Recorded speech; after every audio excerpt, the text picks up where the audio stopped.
Hello and welcome. My name is John Dickinson. In this two-part tutorial, I'm going to walk you through how I created this look, which was inspired by the recent Dune trailer graphics. I've used Cinema 4D, After Effects, and a whole bunch of Sapphire and Continuum effects. So let's just jump in.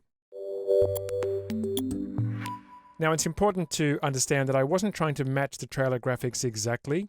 I have no idea what tools were used or what was made in 2D or 3D apps. I just thought it would be fun to use After Effects along with Sapphire and Continuum to try and recreate something similar. So let's start by looking at how I recreated the Dune text in Cinema 4D. Creating the Dune text in Cinema 4D was very easy. I started with a rectangle spline and just scaled that down.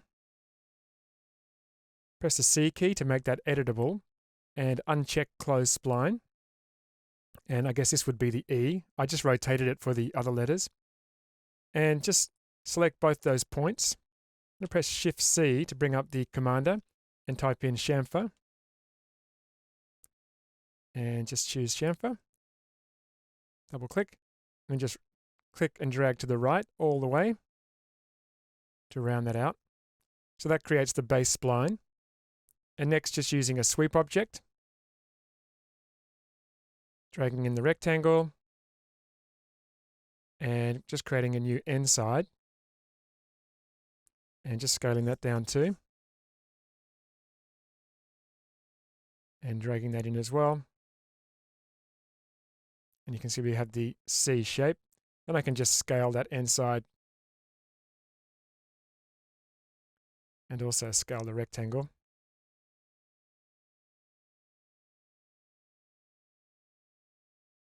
And I also want to evenly distribute the intermediate points, so I'm just going to choose uniform like that, and then just increase the number.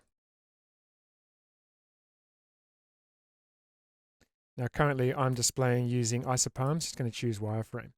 That's probably a few too many. Often I like to drop my generator like a sweep into a subdivision surface. Just use a lower number of points. That gives me kind of a low poly base object, and then I can subdivide that. We have a look here. You can see using that end side has given us a fairly faceted look, but I can select that and I could always increase that.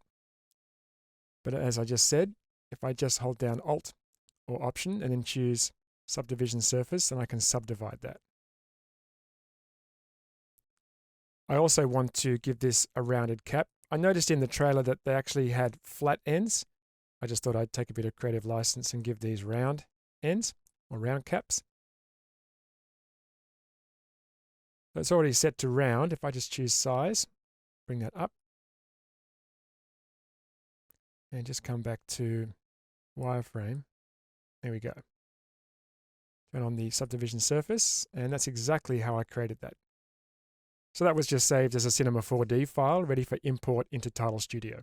So let's now go across to After Effects and take a look at Title Studio. Okay, so here in After Effects, let's take a look at the Title Studio text. Just going to double click this layer here, TS. And I've pre-rendered this with a proxy because it makes compositing in After Effects faster. I'm just going to turn that proxy off for a moment by clicking on this box here. Okay, so in this composition, I have an After Effects camera, and I have a solid with Title Studio applied. Now the camera is linked to the camera inside the main composition because I have 3D layers in here. You can see the 3D checkbox, and Title Studio is recognizing the comp camera as well. So I needed to have both of these cameras linked up, and I've explained this in a previous tutorial. So to link them up, all I've done is come into the main composition, selected the camera, pressed Command Option or Control Alt C to copy that. And then in the Title Studio composition, I've just pressed Command or Control V to paste that camera. And you can see that links all of the parameters. And that's the same as coming up to the Edit menu and choosing Copy with Property Links. That way, if I make any changes in the main comp, this camera will update. And the camera in the main comp has a couple of keyframes. Pretty simple, just a couple of keyframes for the Z position, just to push in on the graphics.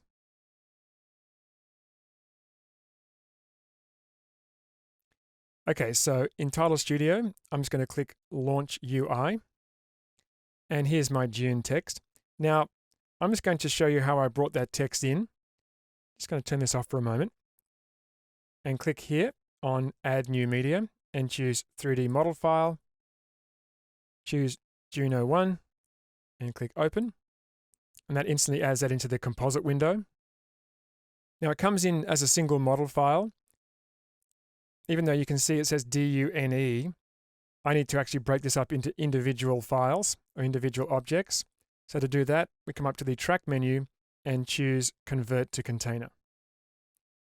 Now, this does remove the lettering, the names of the individual layers, but you can see now that I actually have access to all of the individual objects. And that was important because I needed to rotate these objects individually.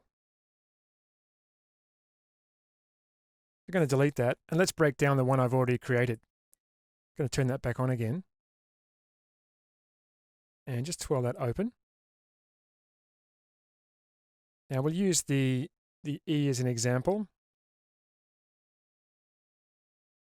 You can see if I come back to 0 seconds, there's some rotation on the y-axis on the letters. There's nothing on the D. There's a little bit on the U, a little bit more on the N, and even more on the E. And this was something I noticed in the trailer graphics.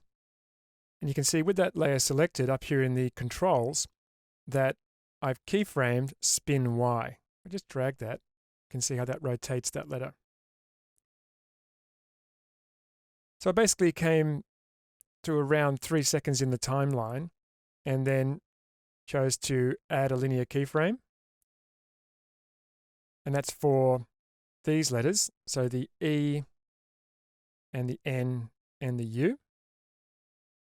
So I set a linear keyframe for those, then just came back to 0 seconds and just changed the spin Y amount.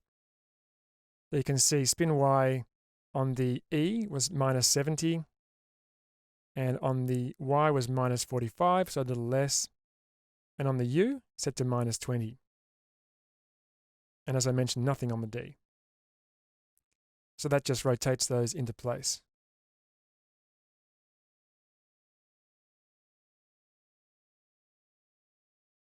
Now, as far as the textures go, I've used a brand new feature in Continuum 2021, which is Procedurals. I just twirl that open. Notice that I have texture and reflection, and I can change that by coming up to Type and choosing from the various options here. So for the texture, I'm actually using the brand new procedural, which can be chosen here. And this gives you access to a bunch of different noise types. By clicking on Type, you can see I have a number of different noise types to choose from. And I've changed color 1 and 2 from black and white. And we'll look at these in a lot more detail when Continuum 2021 is released. But it's really nice to have noise now finally in Title Studio. I'm just going to cancel that. And if we come back to the main composition, I'm just going to solo these 2 layers here. So the bottom layer is the Title Studio text as we saw it in the previous comp. And above that is a duplicate.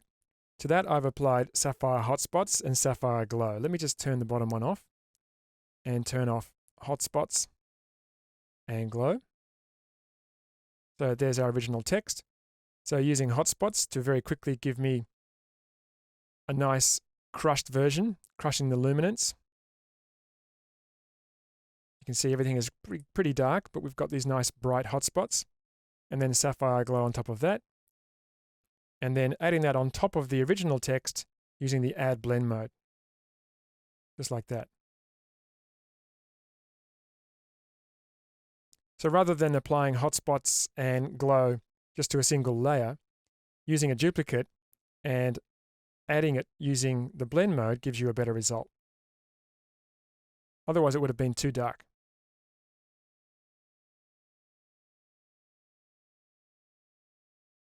Now we'll come back to these other Title Studio layers and I'll show you how I set up the ghostly treatment. But for now, let's just move on to looking at how I set up the background elements. Just going to Alt Option click on the Solo button here just to solo PI Starfield. So this is particle illusion. And brand new in Continuum 2021 are 3D particles. And you can see I've got a use comp camera option here now with particle illusion, which I have checked, which means the particles are going to move with the Z position animation that I created for the camera.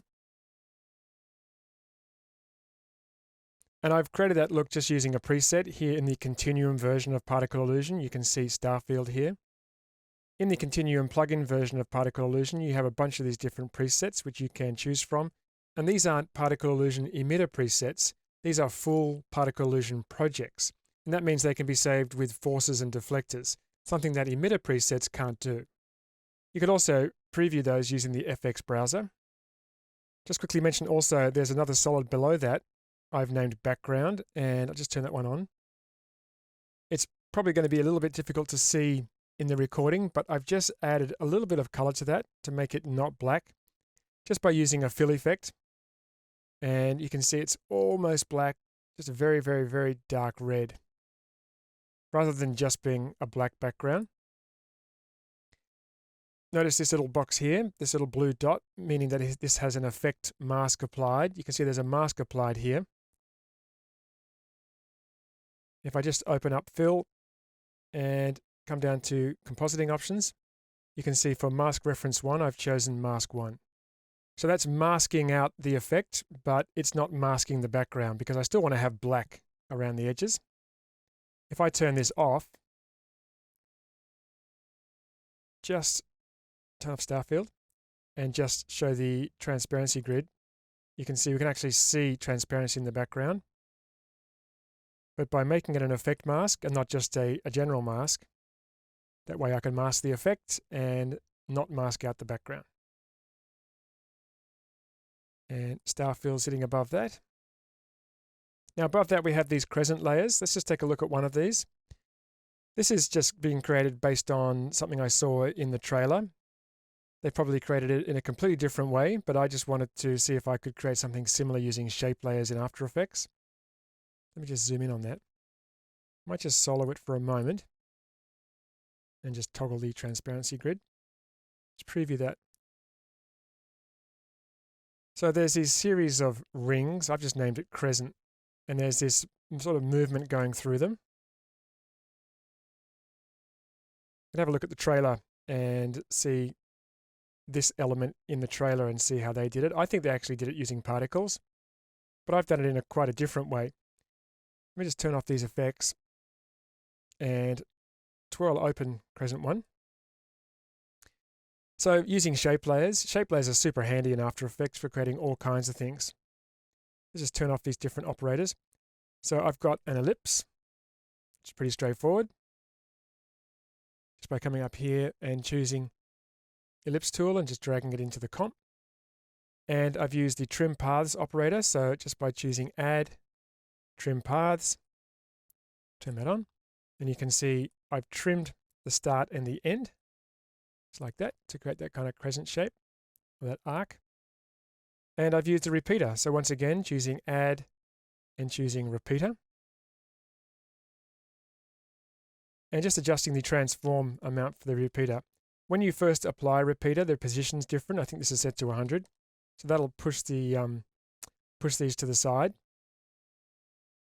But by making that 0 and then just changing the scale amount, you can get that kind of look. Notice also for the stroke, we just come into ellipse and just twirl open stroke.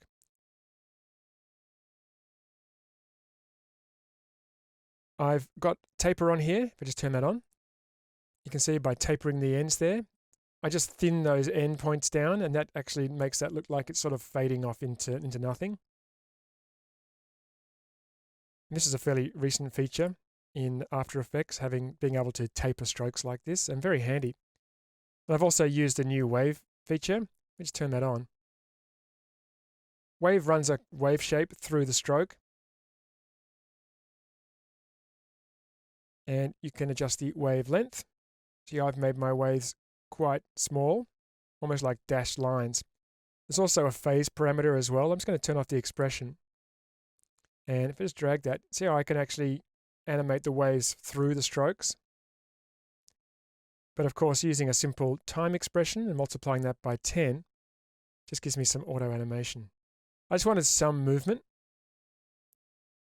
And that's just a nice way to do it, by animating the phase of those waves. But I also wanted to break this up a little bit, and for that I've used Bcc Grunge. Just turn that on. You can see that really breaks that up. And that's using the erosion function. You can see everything but erosion is turned off.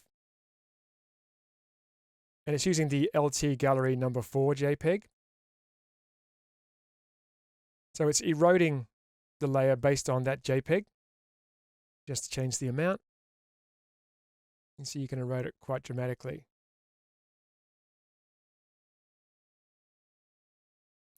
And that's also affecting the alpha channel of the layer as well. So we're still getting that movement with the wave, but it's broken up quite a lot. And it could kind of be particles on a path, or could look like it's made up of particles. And just filled that using the After Effects fill effect, just to give it a very pale orange.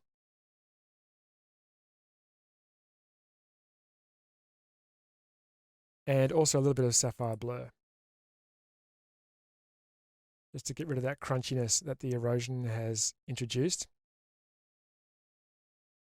So I just duplicated that a few times and repositioned those around. And these sit behind the Eclipse object.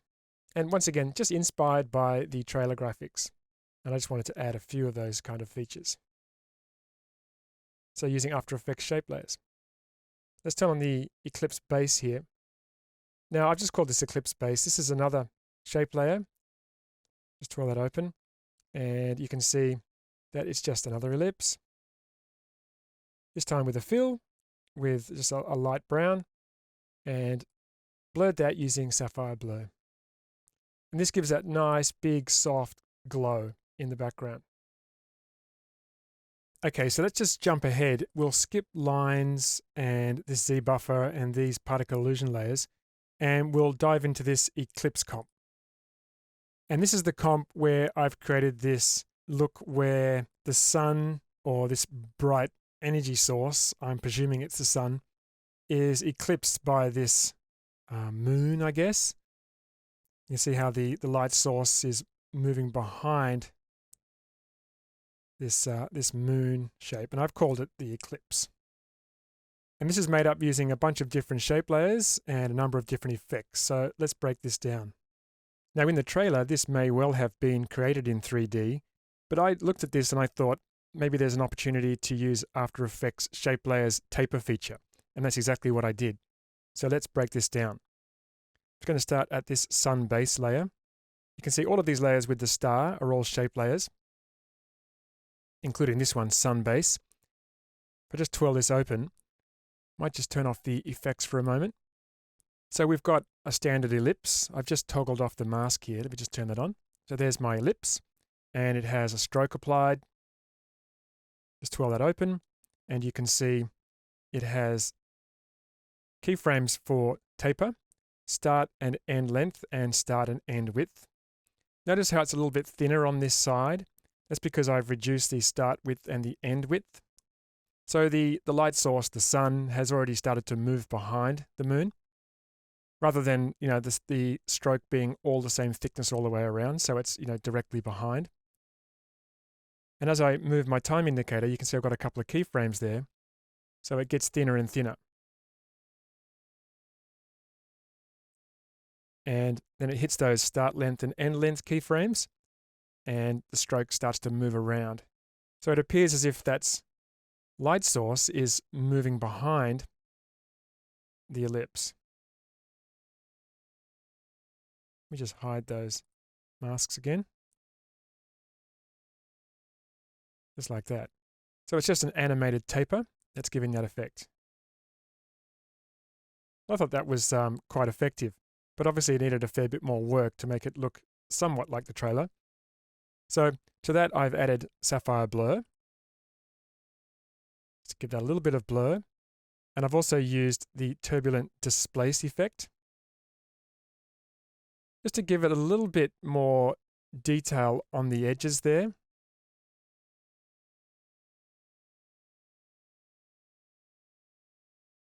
And notice for evolution on turbulent displace, I've just added again the time expression and multiply that by 100. So that'll make that detail evolve on those edges. Let me just preview this.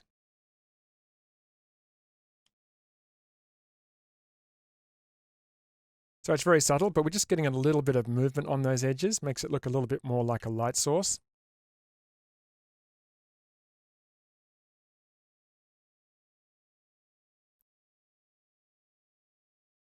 And followed that with S gradient. And this is adding a little bit of fall off. As the stroke decreases in length, it's going to, rather than just being white all the way around, it feels a little bit more like it's an actual light source which is moving behind, and the light is, I guess, kind of fading or falling off. And you can see I've also added a couple of keyframes for the start XY for that gradient. So you can see that start XY is moving across. Just have a look at the colors I've used for the gradient. Just a stark color using this pale orange, and white for the end color. So the start XY is moving across, and that pale orange is just following that across. So without the gradient, it looks like that. So it's just all pure white. Feels a lot more like a light source with that gradient moving with it. So that's the base. We'll just ignore the blur 1 and blur 2 for a moment and come up to sun detail. Now in the trailer, it did have this irregular edge to it, and it did feel like some kind of sun, I guess, but I wanted it to have even more of that feel. So I've gone ahead and added a bit more detail using turbulent noise along with vector blur. You can see how it's added that sort of, surface of the sun kind of look. Let me just preview a little bit of that.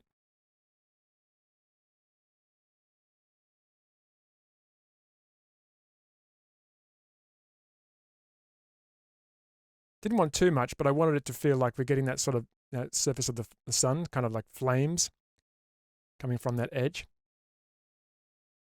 And to create that, let me just solo this. I've duplicated the setup that was sun base.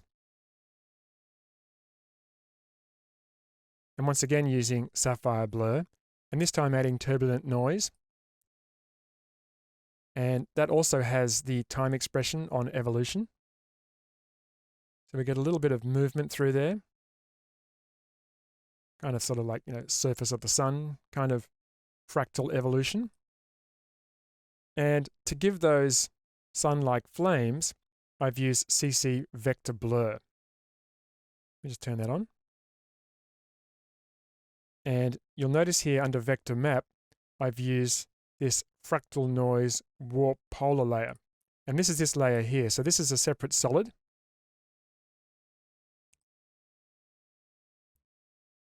And it has fractal noise applied, just like that. And once again, with the time expression on evolution, just to give that a little bit of movement. Very subtle. See, it's only time times 10, so it's just moving a little bit. And followed that with Sapphire Warp Polar, which is going to pull everything towards the center. So I wanted this to look like these flames were, in a radial pattern, and they were sort of shooting outwards rather than being straight up and down.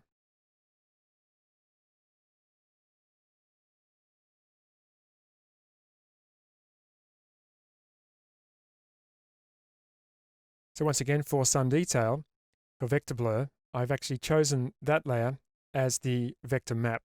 And importantly, choosing effects and masks from this menu, so I don't have to pre-compose this fractal noise warp polar layer.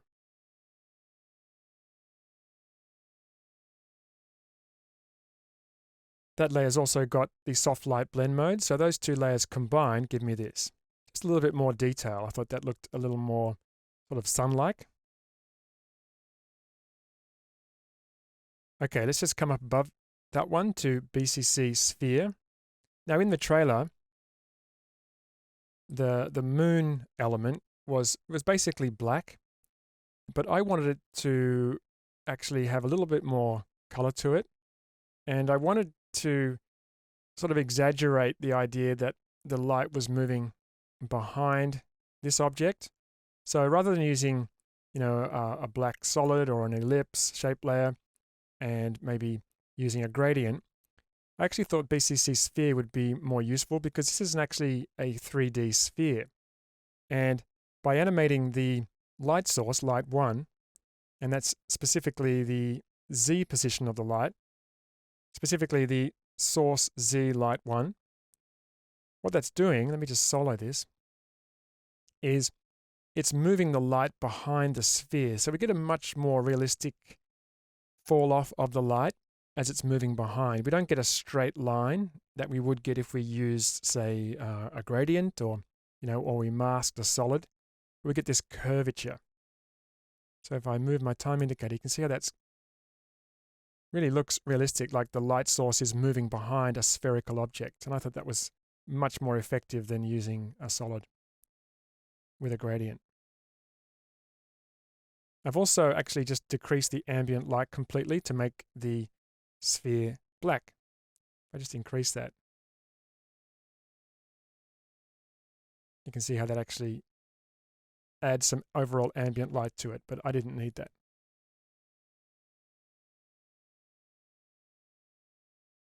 So turning on sun base again and sun detail.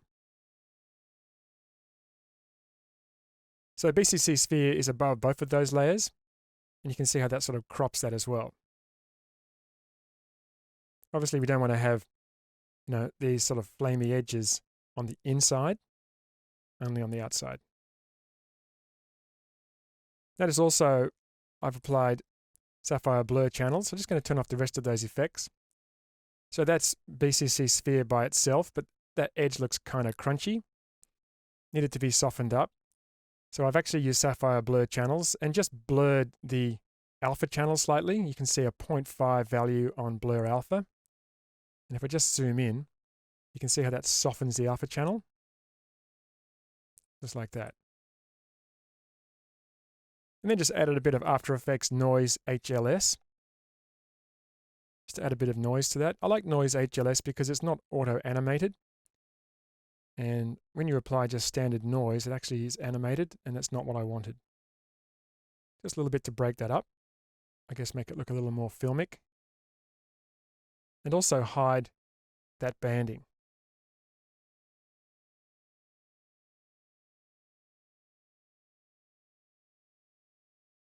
And that's been followed by gradient wipe.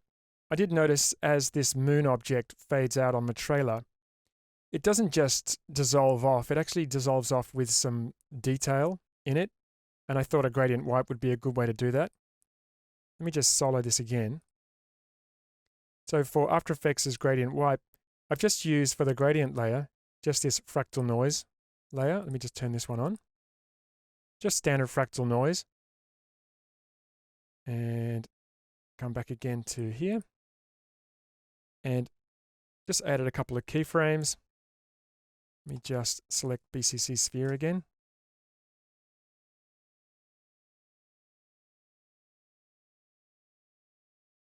So a couple of keyframes for transition completion. So as it fades off, just look at the alpha channel here. You can see how by using gradient wipe, it's using that fractal noise as the wipe map. And it gives a more sort of splotchy effect rather than just a sort of standard fade.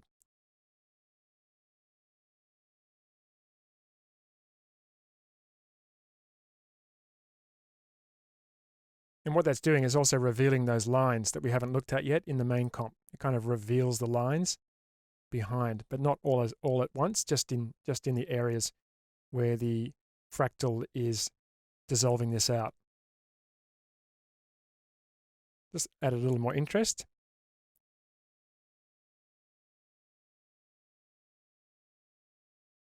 We've got sun detail, we've got sun base. That's the look so far. We also have a glow adjustment layer. We just roll in here and just turn that on. So just using Sapphire Glow, just to add a bit more glow to the edge. And also a Sapphire Raise adjustment layer above everything. Just using this nice sort of warm burnt orange. And a ray length that's really small, just 0.3. So this is adding a really nice glow to everything and just sort of unifying all of those layers below.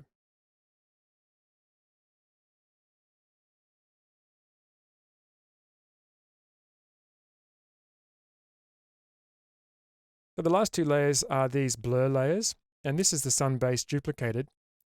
But I'm just going to turn on the proxy again. And if we have a look, as the light source sort of moves behind the moon, you can imagine sort of it's moving around behind this sphere. There would be a little bit more glow around here, and I did notice that in the trailer. So rather than it just disappearing uniformly, I wanted to sort of let a little bit of glow sort of hang there like that. And then you can see, you can imagine that the light source is still moving behind, but we've still got a little bit of glow. So I did that using some duplicates of the shape layer, just with a bit of Sapphire Blur. You can see it's got Sapphire Gradient on it as well. So let me just turn off the proxy again, and I'll just solo these two guys.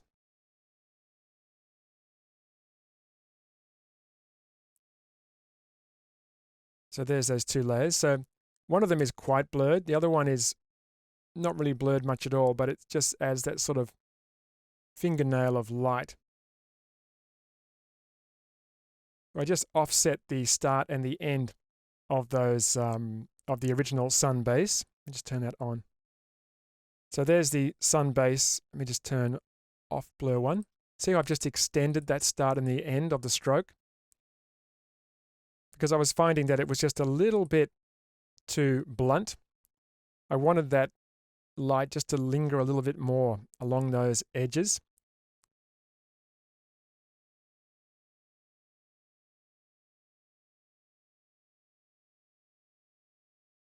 So just adjusted the start length and the end length. You can see that's a much higher value there. Still animating it down, but just having it last a little bit longer, so it gives you a little bit more fall off. And I couldn't really achieve that with a single shape layer. And just the extra blurred version on top with Sapphire Blur, and also the turbulent displace and gradient. So once again, the result of that gives you this, and I think it's fairly effective.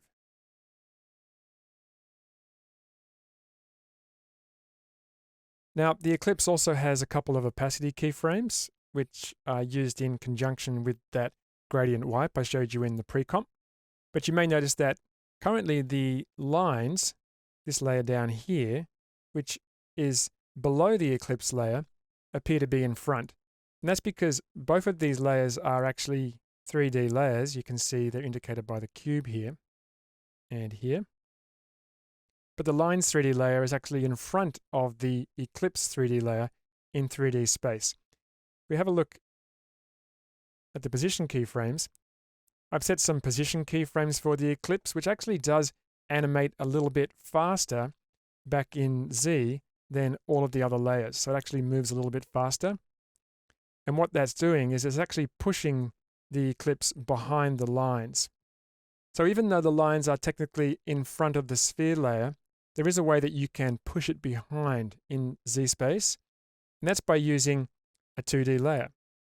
So I've just used this adjustment layer and named it Z buffer. And what that will do, if you sandwich a 2D layer, you can see there's no 3D checkbox checked here. If you sandwich that between two different 3D layers, that will act as a buffer between those two layers. So it will force the layer at the top of the stack to be in front of the layer below the Z buffer layer. If I turn that on, watch what happens to the lines up here. So even though the ellipse is behind the lines in Z space, this will force it in front. Just like that. And that's also forcing it to be in front of the eclipse base and the crescents and all of these other 3D layers as well. So definitely a handy little tip there for how to control the stacking of your 3D layers. Okay, so let's finish there. In the next tutorial, we're going to start by jumping into this lines comp, and I'm going to show you the different techniques I use for creating all of these animated lines. So thanks for watching, and be sure to visit borisfx.com to take a free trial of Sapphire or Continuum, and to see more videos about all of the Boris FX products.